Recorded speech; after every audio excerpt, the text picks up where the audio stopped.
You leave the conversation and your hands are shaking. You don't know why. They didn't yell. They didn't hit you. They didn't even use an insult you could clearly identify, but you feel drained, hollowed out, like something vital was stolen from you while you were busy trying to be polite. You replay the words in your head. I was just joking. You're too sensitive. I'm only saying this because I worry about you. It feels like love. It feels like concern. But it tastes like poison. We have all met them. The co-worker who smiles while sabotaging your project. The partner who gaslights you until you question your own memory. The family member who uses guilt like a sniper rifle. Precise, invisible, and deadly. They are the architects of chaos. And the reason you are losing against them is simple. You are playing by the rules of decency. They are playing by the rules of war. You are trying to use empathy to solve a power struggle. You are bringing a bouquet of flowers to a knife fight. And as long as you do that, you will remain their victim. You will remain the battery they drain to feel powerful. But what if you stopped? What if you stopped trying to be good and started being effective? What if you could look a narcissist in the eye and make them flinch? What if you could silence a manipulator without speaking a single word? What if you could turn their own games against them, so that every time they tried to hurt you, they only hurt themselves? This is not about becoming evil. It is not about becoming them. It is about understanding the mechanics of power. 500 years ago, a man named Niccolò Machiavelli wrote a small book that terrified the world.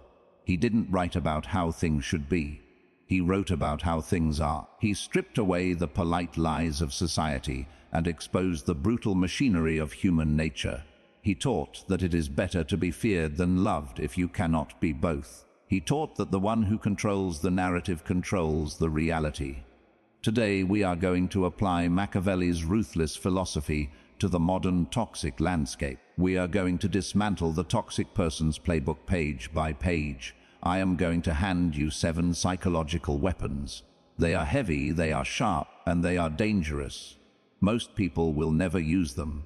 They are too afraid of being seen as cold. They are addicted to the moral high ground, even while they are being slaughtered on the low ground.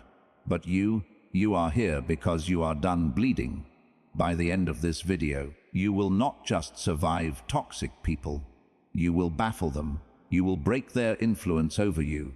You will become what Machiavelli called the prince, sovereign, strategic, and untouchable. But be warned, once you see the game, you can never unsee it.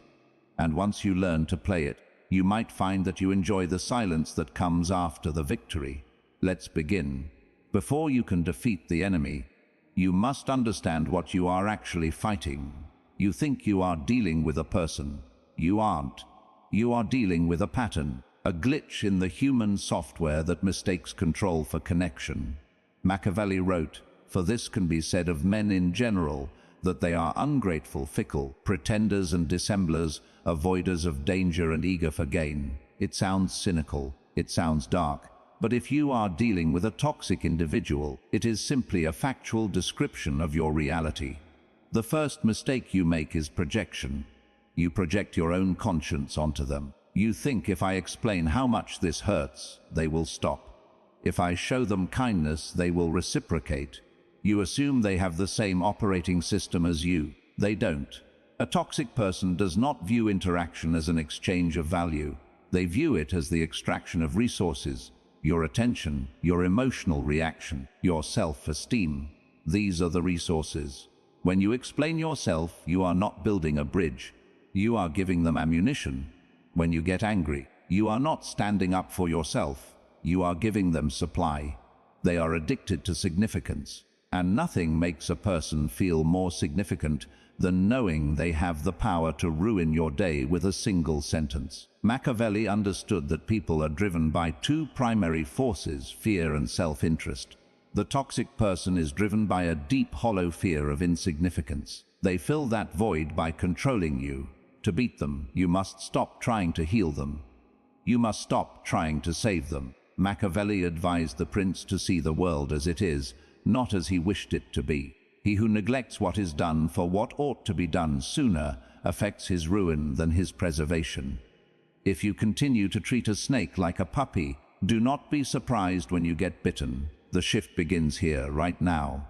You must kill the nice guy or nice girl inside you. That part of you that wants everyone to get along. That part of you that craves approval. That part of you is a liability.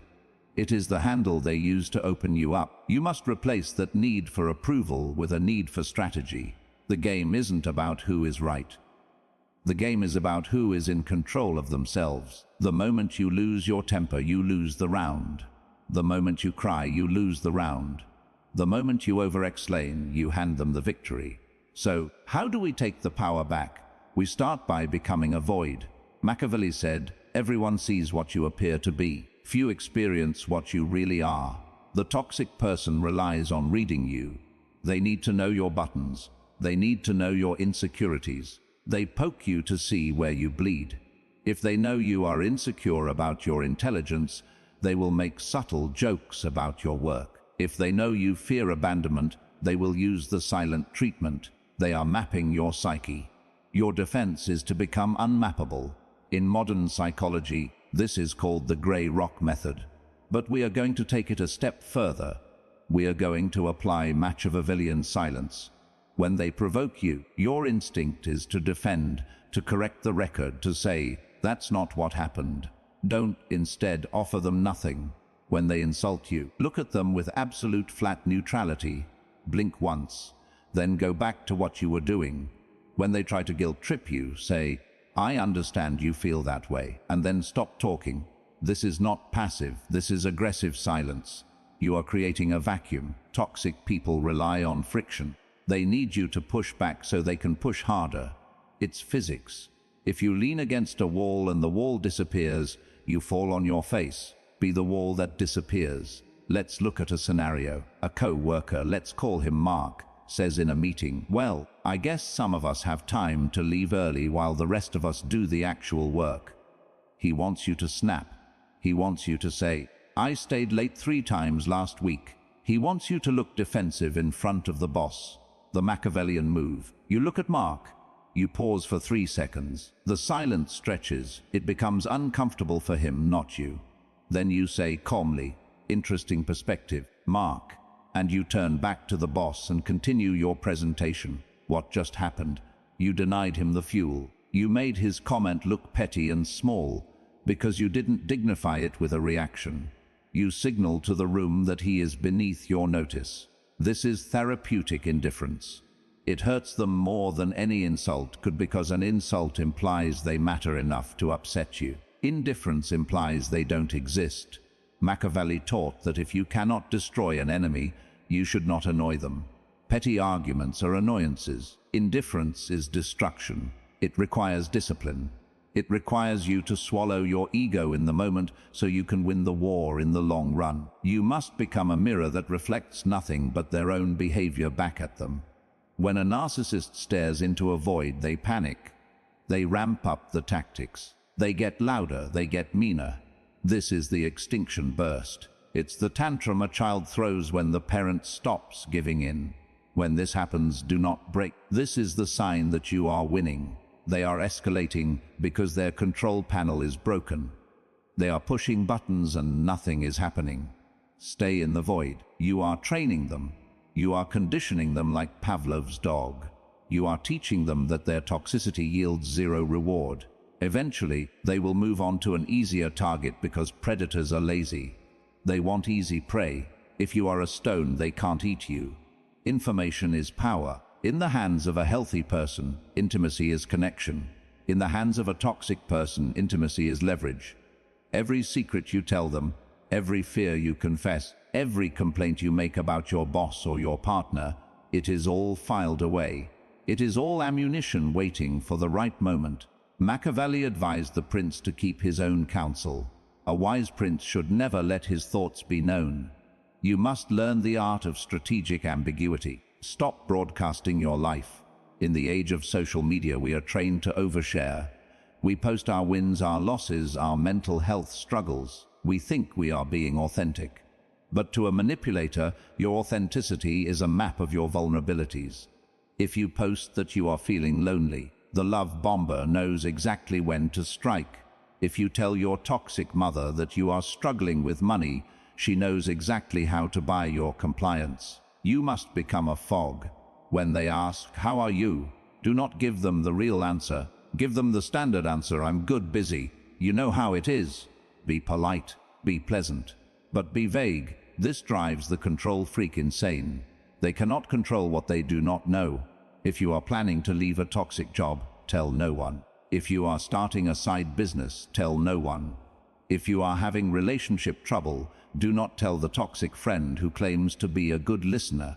Machiavelli said, "He who desires to deceive will always find someone who will allow himself to be deceived."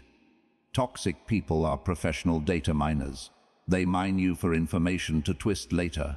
"I thought you said you hated that restaurant," they'll say 6 months later, just to make you look inconsistent in front of a group.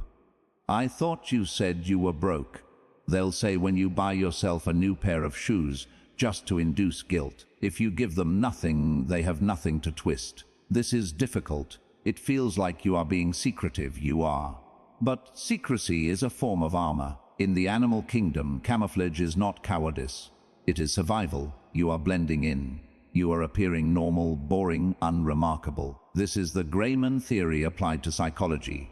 If you are boring, they get no drama. If you are vague, they get no leverage. If you are unpredictable because they don't know your plans, they cannot sabotage you.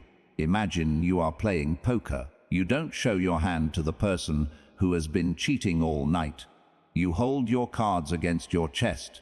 They will try to pry you open. "You're being so quiet lately. You never tell me anything anymore. I feel like we're drifting apart." Recognize this for what it is. It is a baiting maneuver. They are fishing for a reaction. They want you to say, "No, I'm not. I just," and then spill your guts. Don't bite. Response, "Really? I've just been focused on work." "So, how is your new car?" Deflect, pivot, keep the spotlight on them. Toxic people love talking about themselves. Let them. While they talk, you study. While they talk, you are safe. You are gathering intel. They are revealing their hand.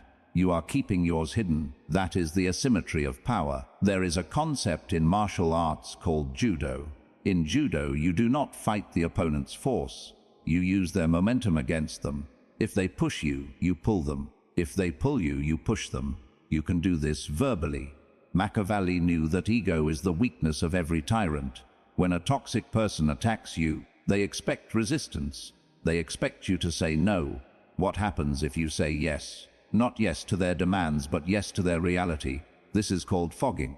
Let's say a toxic parent says you are such a disappointment you never visit. The resistance response, "I visit all the time. I was there last week. You're just never happy." Result, an hour-long fight. They win. The judo response, "You're right.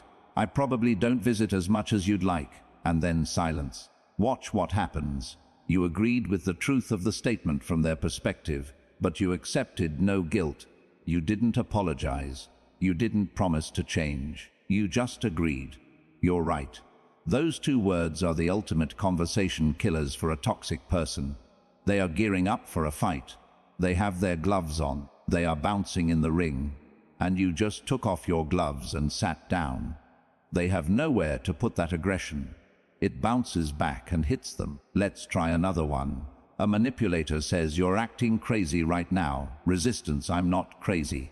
You're the one gaslighting me." Result C, you're yelling. "You are crazy." Trap sprung. Judo. Response, "I can see why you might think that." End of sentence.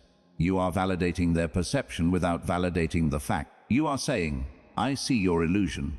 This is maddening for them. They cannot fight agreement. It makes you slippery. It makes you impossible to pin down. Machiavelli advised that a prince should appear to be whatever the people need him to be, while remaining true to his own objectives. You appear to be agreeing.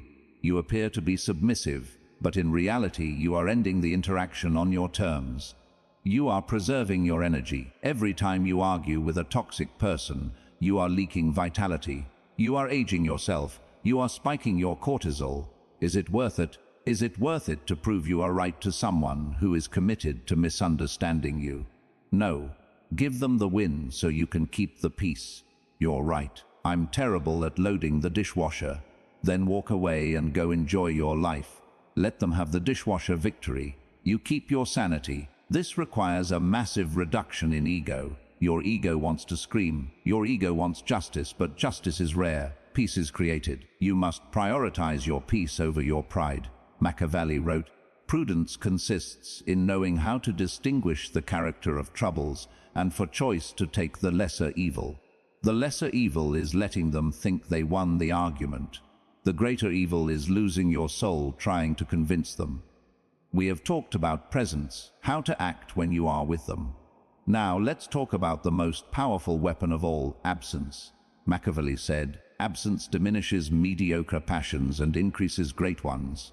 In the context of toxicity, absence is your shield and your sword, supply and demand. If you are always available, you are cheap. If you are always there to be the punching bag they will punch, you must create scarcity. This is not just about no contact. Sometimes you can't go no contact. Maybe it's a boss, maybe it's a co-parent. But you can go low contact, you can go emotional absence. Stop answering the phone on the first ring. Stop replying to texts immediately.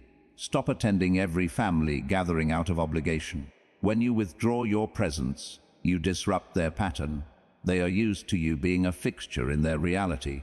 When the fixture moves, they get disoriented. "Where have you been?" they will demand. "Why are you ignoring me?" response. "I've just been incredibly busy. How are you?" Ambiguity plus absence. You are training them to understand that access to you is a privilege, not a right. And when they abuse that privilege, access is revoked. Imagine you are a castle. The toxic person is a barbarian at the gate. For years you have left the drawbridge down. They walk in, muddy the carpets, steal the silver, and leave, and you stand there crying, asking why they did it. Pull up the drawbridge. They will scream from the other side of the moat.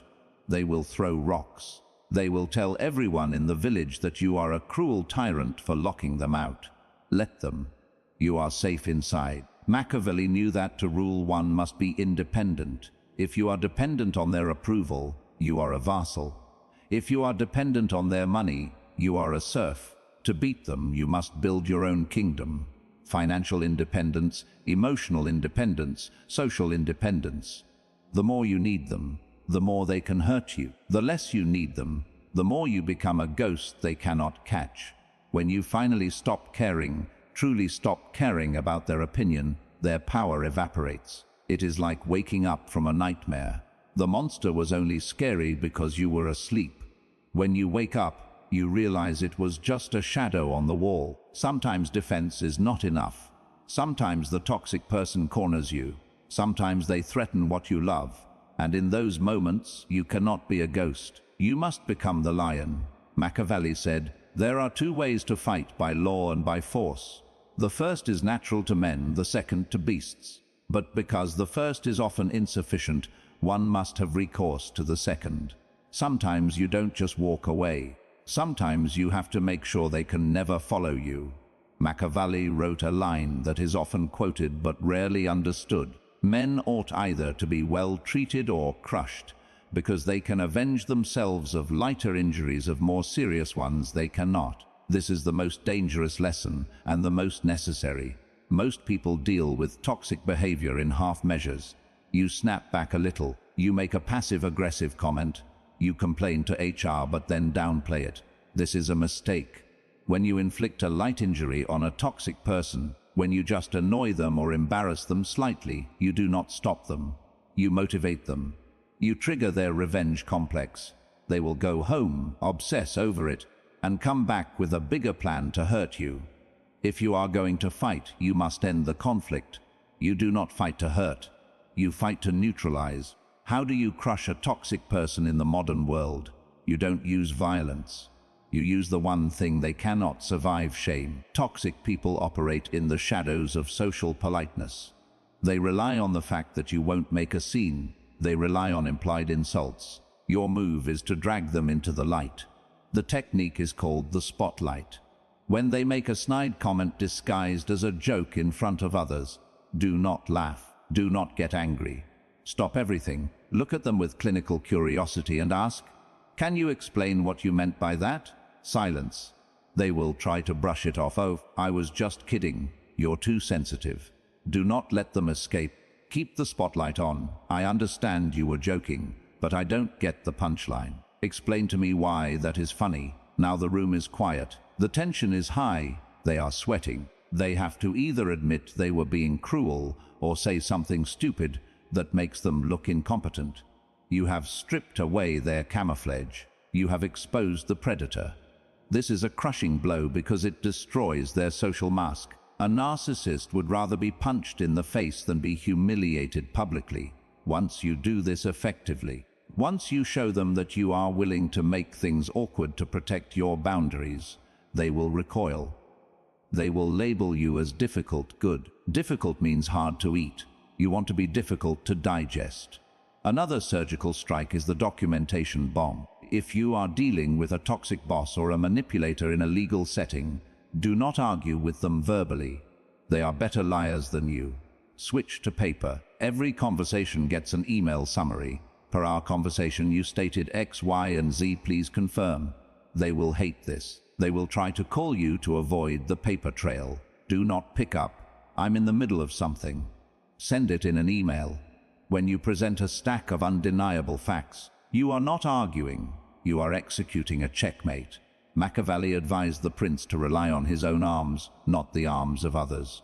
Your arms are your records, your facts, your reality. Never threaten. Never say, I'm going to report you. Empty threats signal weakness. Just act. File the report. Send the email. Make the statement. The blow must come out of nowhere, and it must be decisive. When they realize you are not playing a game of emotions but a game of consequences, they will retreat. The toxic person's favorite weapon when they lose control of you is the smear campaign.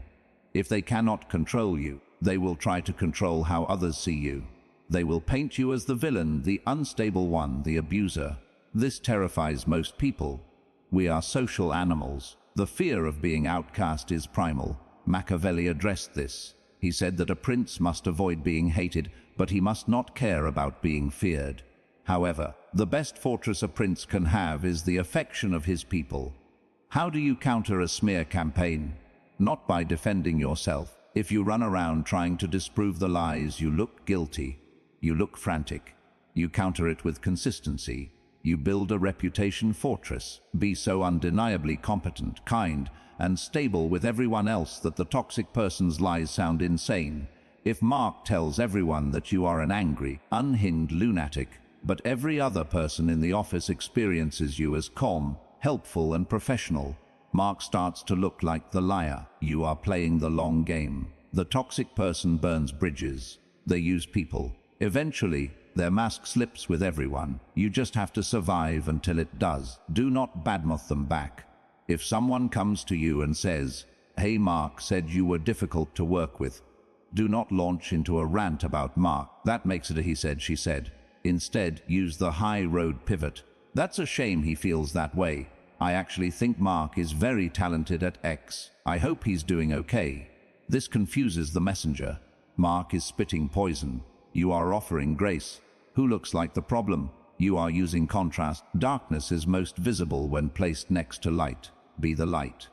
Not because you are a saint, but because it is the most strategic way to expose their darkness. Machiavelli knew that perception is reality. If you control your behavior, you eventually control the public perception. Let the toxic person dig their own grave with their mouth. You just hand them the shovel by staying silent. It takes time. It takes patience. But the truth has a way of rising. Not because the universe is fair, it isn't. But because toxic people are addicted to chaos. Eventually, they will chaos themselves into a corner. You just have to be standing far enough away to not get hit by the debris. There comes a point where the only winning move is not to play. Machiavelli wrote about war, but he also wrote about conserving resources. There is no glory in fighting a battle that yields no profit. If a person drains your energy, stifles your growth, and brings you only misery, there is no strategy that will fix them. You cannot strategize a cancer into a healthy organ. You must cut it out, but you must do it correctly. Most people leave messily. They have a big blowout fight. They break up and get back together 5 times. They leave the door cracked open just in case. This is not leaving. This is pausing the torture. The Machiavellian exit is total. It is cold, it is final, and it is silent. You do not announce your departure. You do not write a long letter explaining your feelings.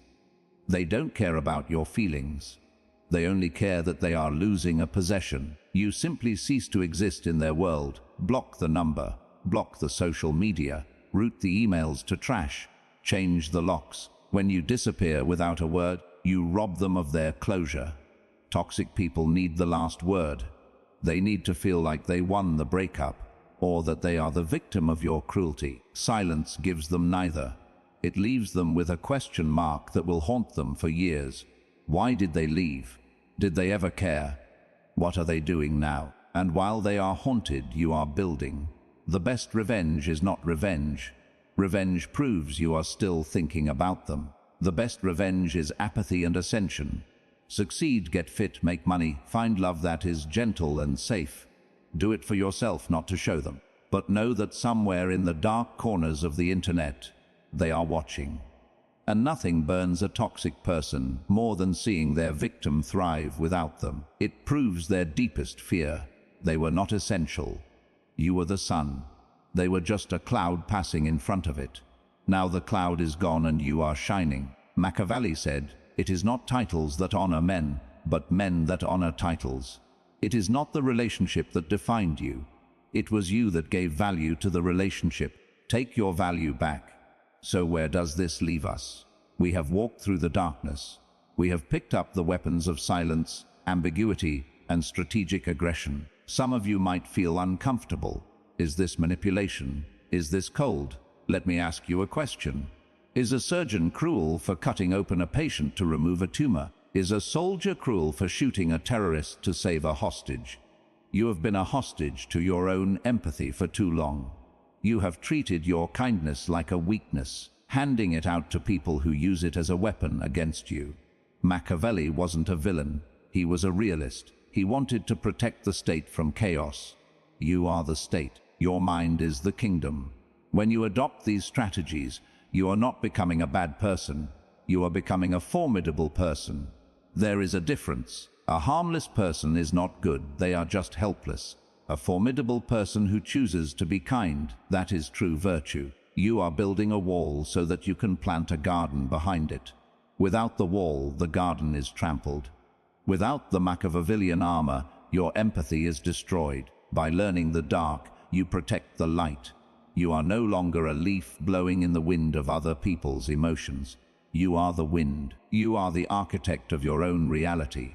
When you walk into a room now, you see the strings. You see the games and you smile. Not because you are playing, but because you know you don't have to. You have beaten them at their own game by transcending it. But freedom has a cost. I told you I would give you the tools, but I didn't tell you how heavy they are. When you see the truth about human nature, the envy, the greed, the manipulation, it can be lonely. You will lose friends who only liked you when you were weak. You will alienate family members who rely on your submission. You will stand apart. The air is thinner up here, but the view is clear. You are now awake and you can never go back to sleep. The question is, what will you build now that you are free? If this opened your eyes, understand this is only what I can show publicly. There are videos I cannot upload for everyone. There are aspects of dark psychology that I simply cannot discuss publicly on YouTube without being censored or demonetized. The algorithm suppresses the most powerful information.